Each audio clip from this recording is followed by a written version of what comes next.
Well, the other day we took the 1933 Piercero 1236 LeBaron design, built in the Piercero factory, convertible coupe. So today let's compare that to the Lincoln 1934 Lincoln KA 414 cubic inch engine, 150 horsepower. This dynoed about 156 horsepower, and 3-speed standard shift transmission. Pretty common stuff. But we'll let this thing warm up for a minute. I don't think I've driven this car, but maybe a mile or two. So let's see how it goes. These 1934s were a solid lifter car. In 1936, they went to a hydraulic lifter, quieted them up pretty significantly. Well, we'll try to hold the camera and drive. This will be kind of interesting. But it's YouTube, but what the heck. It doesn't look pretty. Who cares? We're out on a beautiful day in January in Colorado. It's like 70 degrees today.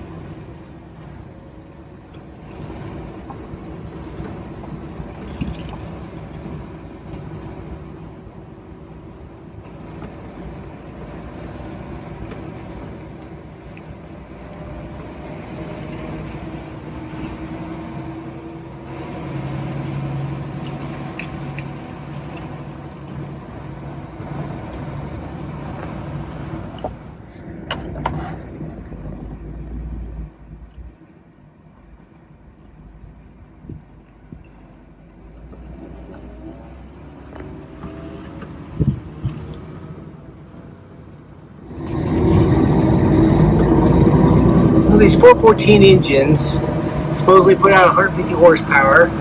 This one was 156 or 158, something like that. Drives really similar to the 33 Piercero V12. Lots of power.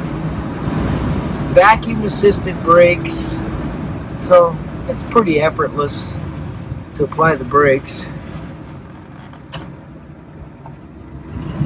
Shifting is pretty easy, but you got to be really low, like 10 miles an hour to go from first to second. Oil pressure just kind of sitting in there at 30 in idle. This is good. Good for a Lincoln. Lincolns usually are low on oil pressure. These things shift really low. Like, watch this. I was not even reading on this speedometer, maybe 2 or 3 miles an hour. You can start out these cars in second gear, no problem. First is just really to pull you out of a hole. You don't absolutely need it.